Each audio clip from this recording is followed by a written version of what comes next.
मुंबईकरांसाठी अतिशय महत्त्वाची बातमी आहे। मुंबईत पालिका रुग्णालयातील ओपीडी सेवा बंद ठेवण्याचा निर्णय निवासी डॉक्टरांनी घेतलाय।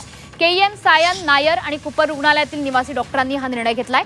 मुंबई हायकोर्टाचा अंतिम निकाल येईपर्यंत बीएचएमएस डॉक्टरांनी एमएमसी नोंदणी थांबवावी, निवासी डॉक्टरांच्या प्रश्नावर तातडीने चर्चा करावी आणि वैद्यकीय शिक्षण आणि रुग्ण सुरक्षेचे निकष कायम ठेवावेत, अशी मागणी डॉक्टरांनी केली आहे। दरम्यान या संपामुळे रुग्णांचे मोठे हाल होण्याची शक्यता आहे।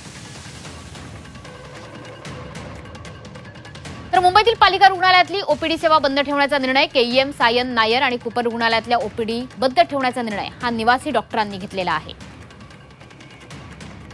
मुंबई हायकोर्टाचा अंतिम निकाल येईपर्यंत बीएचएमएस डॉक्टरांची एमएमसी नोंदणी थांबवावी, अशी डॉक्टरांची मागणी आहे।